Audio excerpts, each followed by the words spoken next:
За ер нь тэр шахмал төлөвшний асуудлаар ер нь үйлдвэрийн одоо дотооддоо байгуулах тал дээр төсөвтөр тавьсан сангийн юу бодож байгаа бол ер нь одоо ийм хэмжээний нүүрсээ гаргачаад гаднаас хятадаа судалж авчаа нэг ичмээр л юм байгаа юм л да. Дотоодын үйлдвэрлэх тал дээр энэ төсөв үйлдвэрийн төсөвөөс тавьсан. Хоёрдугаар нь байгаль орчны яамныхан ийм асуудал байгаа юм байна. Энэ хаягдал тус боловсруулах нэг л үйлдвэр байд юм байна. Тэг үзгээд бид нар очиод үзлээ. Одоо байгаль орчны манай байнгын орооныхон дахиж очиод үзэх гэж байгаа. Налайхан гор доктор 100,000 тонн одоо хаягдал тос биш та моторын соёлсон.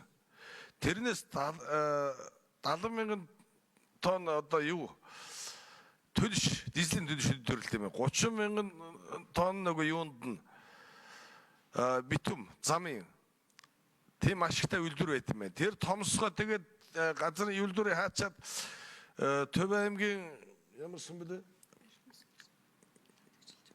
Төв аймгийн нэг сум дээр Эрдэнэ сум билүү нэр марчлаа.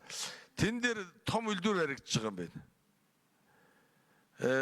Ерөнхий сайд бас энийг дэмжиж байгаа юм байна.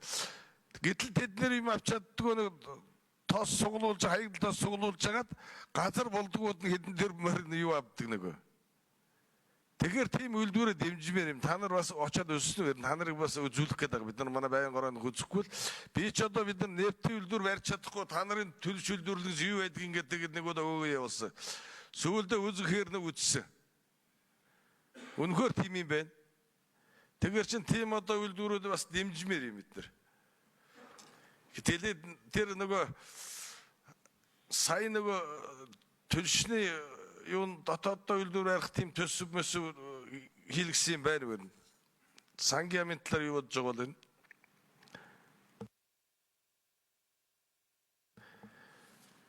Онцгой камс байнга одоо хятадаас авчих уу бид нэр? Хоёр номер микрофон. Төлшөө байнга хятадаас авчих уу бид нар яг одоо тэгэл. За энэ дээр холбогдох салбарын яамнууд нийслэлийн зүгээс бас тодорхой бодлогоудаа гаргаж танилцуулах байхаа. Улсын онцгой комиссээр ирсэн ягаад гэхээр улсын онцгой комиссийн дараагаар улсын нийслэлийн орчны бохирдолтой холбоотой асуудлаар шуурхай штаб байгуулад ахлуулсан учраас эхний мэдээлүүдээ авчаад бид нэр холбогдох газруудтай хамтраад ажиллаж байгаа. За уур амьсгалын өөрчлөлтийн үндэсний хороо бас ойрын үед хуралдаж энэ асуудлыг бас тодорхой бодлогын чиглэлүүдэд гаргах болов гэсэн юм хүлээлттэй. Уул өнөөдөр товлсон байсан.